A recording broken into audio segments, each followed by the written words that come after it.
여러분 안녕하세요. 대한민국 최고의 경제 지식 크리에이터, 돈의 흐름을 읽는 남자, 당신의 금융 멘토 슈카. 아니, 그냥 경제 이야기꾼입니다. 여러분, 여러분의 경제적 자유, 그 기나긴 여정의 지혜를 얻고 싶으시다면 오늘 영상 그냥 지나치지 마십시오. 구독과 좋아요는 여러분의 지적 자산에 투자하는 첫걸음입니다. 지금 바로 클릭 한 번으로 미래의 부를 예약하세요. 자, 오늘 이야기의 시작은 2008년 9월 15일 어느 월요일 아침입니다. 158년의 역사를 자랑하던 거대한 제국이 단 하룻밤, 아니 정확히는 주말 사이에 먼지처럼 사라졌습니다. 세상은 불가능하다고 믿었던 현실과 마주했죠. 바로 미국 사위의 투자은행 리먼 브러더스의 파산 소식이었습니다. 자산 6천억 달러, 부채 6,190억 달러. 이건 그냥 회사가 망한 수준이 아닙니다. 미국 역사상 최대 규모의 파산 신청이었어요. 이 소식이 전해지자마자 전 세계 금융시장은 심장마비를 일으켰습니다. 다우존스 지수는 하루에 500포인트가 폭락했고 신용시장은 그대로 얼어붙었습니다. 단순한 부동산 경기 침체로 시작된 줄 알았던 이 사태는 순식간에 전 세계를 거의 죽음 직전까지 몰고 간 글로벌 금융위기로 번졌습니다. 그런데 말입니다. 여기서 우리가 주목해야 할 점이 있어요. 리먼의 붕괴는 갑자기 나타난 블랙스완이 아니었다는 겁니다. 예측 불가능한 재앙도 놀라운 사건도 아니었어요. 이건 사실 탐욕을 위해 시스템 전체가 다시 설계된 결과 피할 수 없는 정해진 비극이었습니다. 이익은 철저히 사유화되고 리스크는 교묘하게 사회 전체에 떠넘겨지며 현실은 그냥 옵션이 되어버린 세상의 필연적 결말이었죠. 모든 제국은 똑같은 방식으로 무너집니다. 아주 천천히 오랫동안 썩어가다가 마지막엔 한순간에 와르르 무너지죠. 리먼 브러더스라는 제국은 2008년보다 훨씬 오래전부터 이미 무너지고 있었습니다. 이야기는 1850년으로 거슬러 올라갑니다. 독일에서 온 유대인 이민자 3형제, 헨리, 엠마누엘, 메이어 리먼이 엘라베마주 몽고메리에서 회사를 세웁니다. 처음엔 목화 중개상으로 시작했어요. 미국 남부의 농부들에게 자금을 대주고 그들이 생산한 목화를 당시 호황이던 유럽의 방직 공장에 연결해주는 역할이었죠. 시간이 흐르면서 이 회사는 단순히 원자재를 거래하는 것을 넘어 자금을 조달하는 금융사로 진화했습니다. 철도, 제조업, 그리고 마침내 월스트리트 자본주의라는 거대한 기계의 톱니바퀴에 자금을 대는 역할까지 하게 되죠. 20세기 초 리먼은 남북전쟁, 2번의 세계대전, 그리고 대공황을 모두 이겨냈습니다. 철강부터 유통, 항공산업에 이르기까지 현대 미국을 건설한 수많은 산업에 자금을 공급하며 성장했죠. 전후 호황기에는 월스트리트에서 가장 존경받는 이름 중 하나가 되었습니다. 보수적이고 신중하며 가족 경영을 통해 안정성을 중시하는 그런 회사였어요.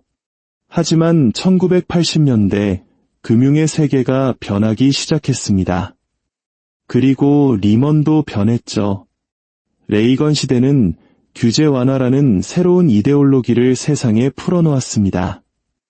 1930년대 대공황 이후 일반 예금을 다루는 상업은행과 고위험 투자를 하는 투자은행을 분리했던 글래스-스티걸 법이 서서히 해체되기 시작했습니다. 이때부터 빚은 더 이상 피해야 할 대상이 아니었습니다.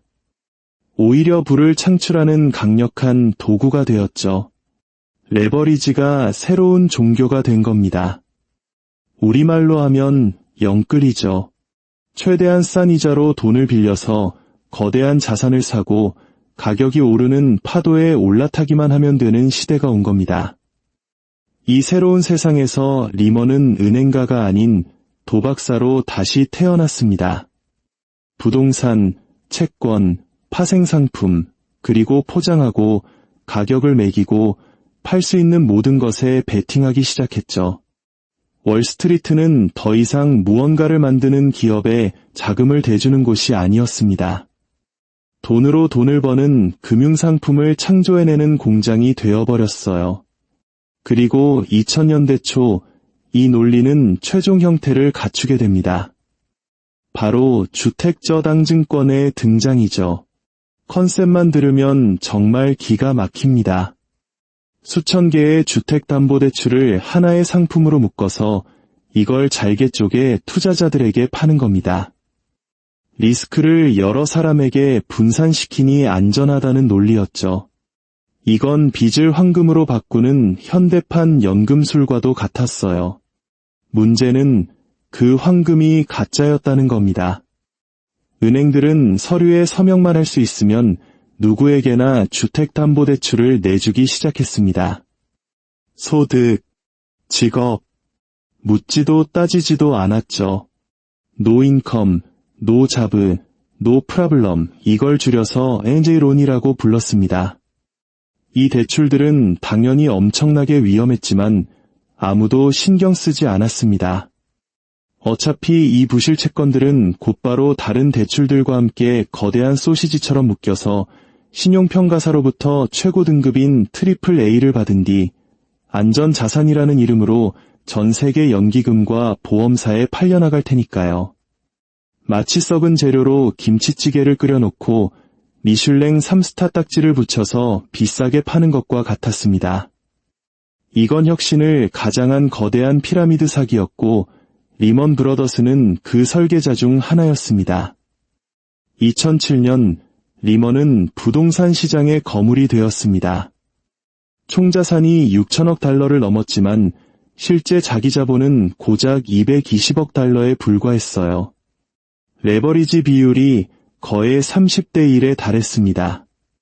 쉽게 말해 자기 돈 1억을 가지고 30억짜리 판을 벌인 셈입니다. 이건 투자가 아니죠. 이건 그냥 금융판 러시 알룰렛이었습니다.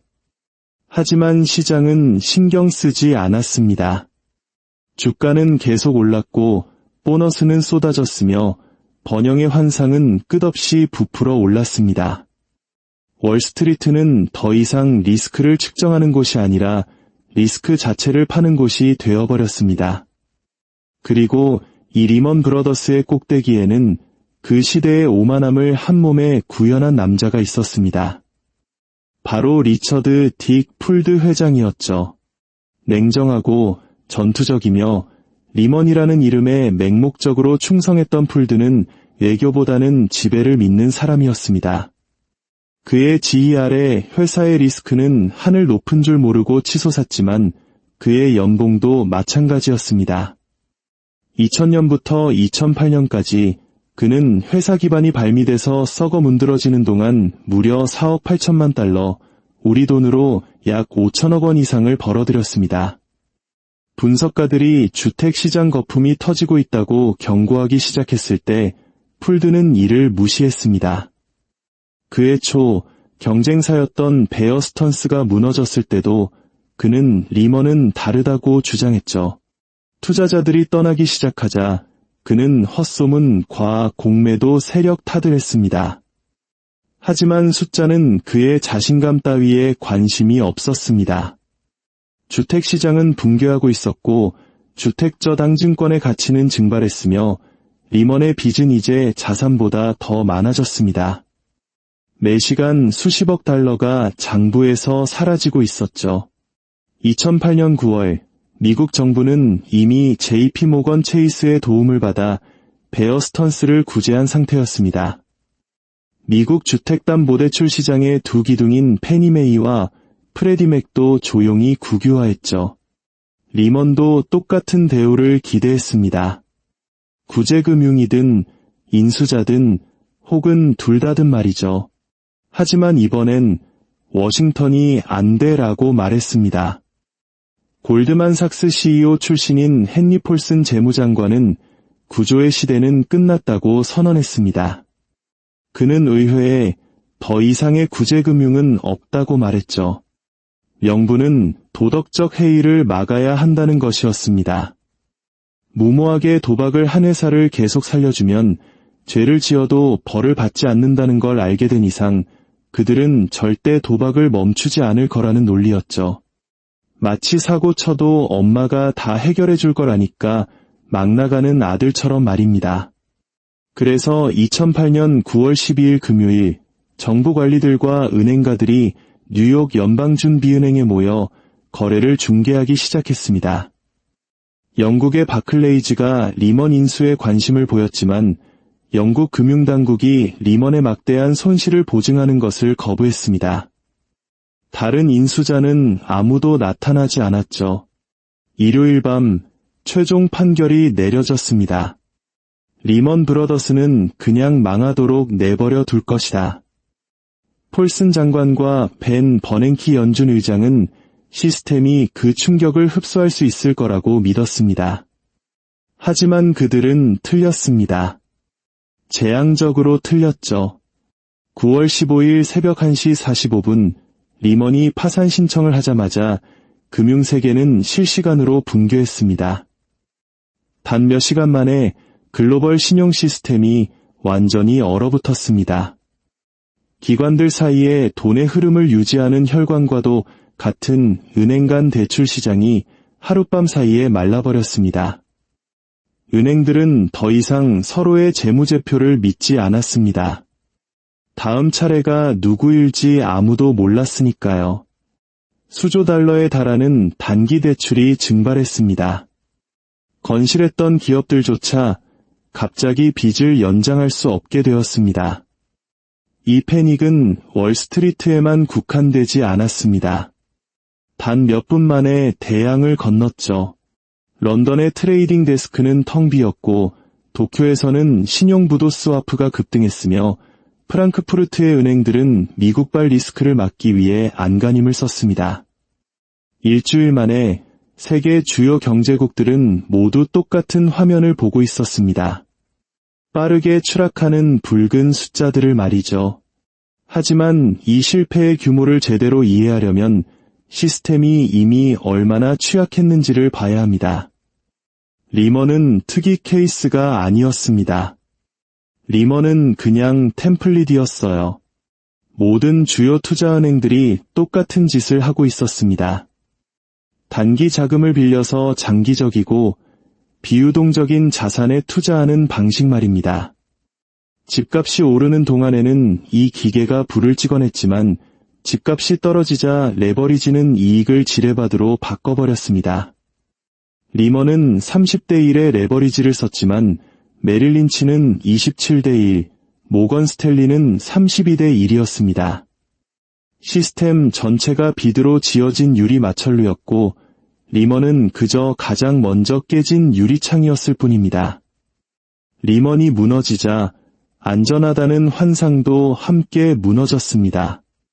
투자자들은 현금으로 도망쳤습니다. 예금처럼 안전하다고 여겨졌던 머니마켓 펀드마저 1달러의 가치를 유지하지 못하는 뱅크런 사태가 벌어졌습니다. 이것이 대중을 공포에 떨게 했습니다. 여러분의 가장 안전한 돈마저 증발할 수 있다면 세상에 안정적인 것은 아무것도 없다는 뜻이니까요. 정부들은 사람들을 안심시키려 했지만 마쿠에서는 공포에 질려 있었습니다. 연방준비제도는 아무도 원치 않는 자산을 사들이며 수천억 달러의 긴급 유동성을 쏟아붓기 시작했습니다. 바로 그때 이 모든 사태의 위선이 드러났습니다. 리먼이 무너지도록 내버려둔 바로 그 정부가 다른 모든 금융기관을 구제하기 시작한 겁니다. 보험사 AIG는 1820억 달러를 지원받았습니다. 골드만삭스와 모건 스탠리는 즉시 은행 지주회사로 재분류되었습니다. 이건 연준의 긴급대출을 받을 수 있게 해주는 법적 꼼수였죠. 시티그룹과 뱅크 오브 아메리카에도 수십억 달러가 쏟아졌습니다. 리먼의 직원들이 모든 것을 잃었던 바로 그 주에 월스트리트의 가장 강력한 기업들은 백지수표를 받았습니다. 이건 원칙의 문제가 아니었습니다. 이건 권력의 문제였죠.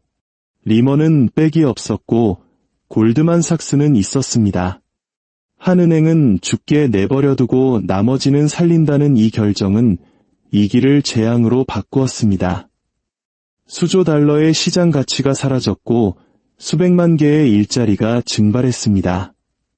1,000만 명이 넘는 미국인이 집을 잃었고 세계 경제는 일본의 경제 규모만큼 쪼그라들었습니다. 그런데도 이 사태를 일으킨 사람들은 그 어느 때보다 더 부유해진 채로 유유히 걸어나갔습니다. 딕풀드는 리먼에서 일하는 동안 거의 5억 달러를 벌었습니다. 파산 후 그는 의회 청문회에 출석해서 헛소문, 과 공매도 세력 탓을하고는 자유롭게 풀려났습니다. 기소도, 감옥도, 그 어떤 책임도 지지 않았습니다. 바로 이 순간 사람들은 심오한 진실을 깨달았습니다. 현대 자본주의에서 실패는 처벌받지 않는다는 것을, 실패는 보험에 들어있다는 것을요.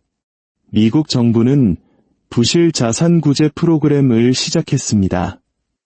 납세자의 돈 7천억 달러로 은행에 썩은 자산을 사주는 프로그램이었죠. 연준은 조용히 16조 달러가 넘는 긴급대출을 해외은행을 포함한 금융 시스템 전체에 쏟아부었습니다. 안정이라는 이름으로 위장한 현대 역사상 가장 거대한 부의 이전이었습니다. 월스트리트는 이걸 시스템을 구했다고 불렀습니다. 하지만 그들이 진짜로 구한 것은 바로 자기 자신들이었습니다. 그리고 이렇게 포스트리먼 시대가 탄생했습니다. 더 이상 시장이 실물 경제를 반영하는 것이 아니라 시장이 경제를 대체해버리는 세상 말입니다. 2008년 이후 중앙은행들은 경제의 생명 유지 장치가 되었습니다. 금리는 제로 수준으로 떨어졌고 양적 완화라는 이름으로 세상의 값싼 돈이 홍수처럼 풀렸습니다. 이 돈은 노동자나 중소기업으로 가지 않았습니다. 전부 자산시장으로 흘러 들어갔죠.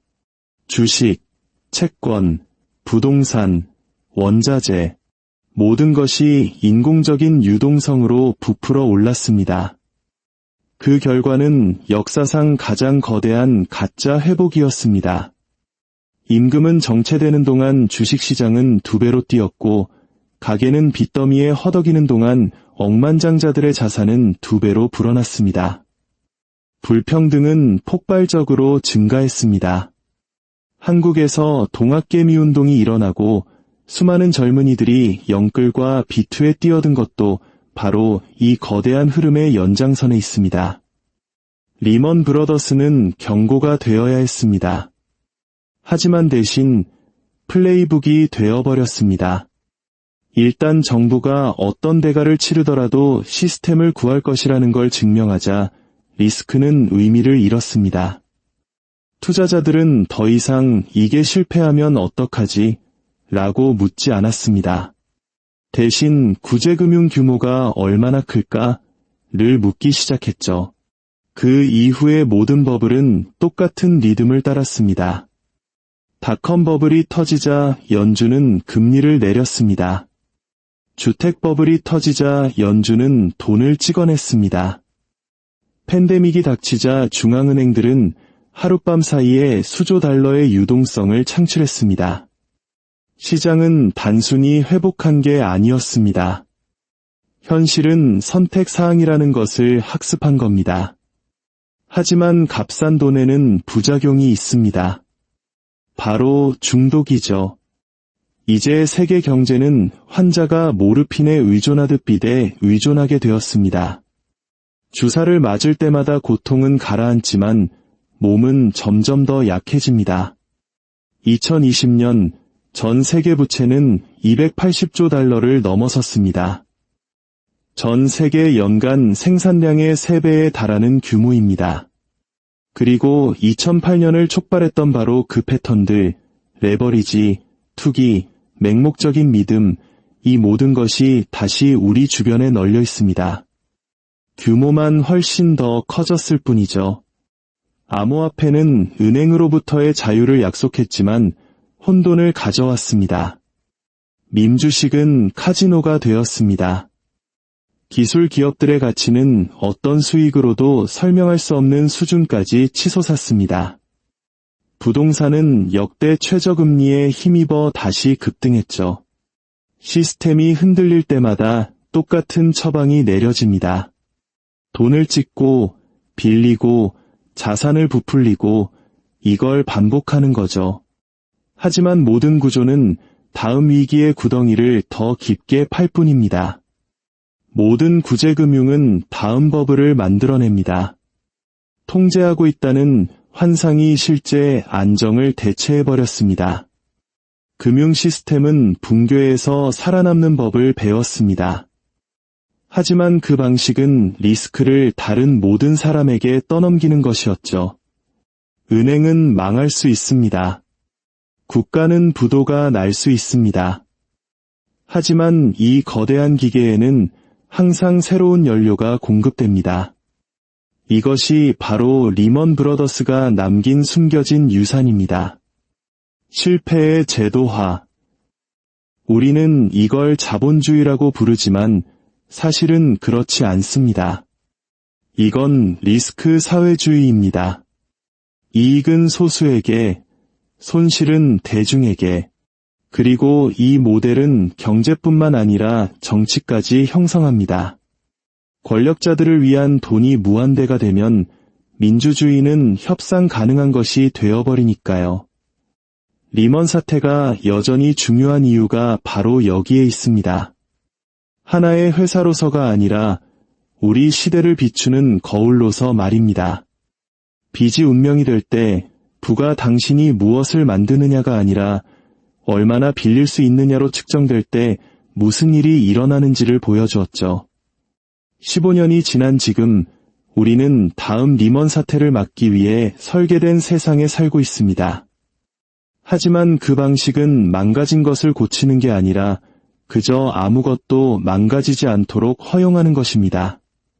금융 시스템은 이제 너무나 서로 얽혀 있고 너무나 많은 레버리지에 의존하고 있어서 스스로 붕괴하지 않고서는 교정될 수가 없습니다. 그래서 중앙은행들이 신의 역할을 합니다.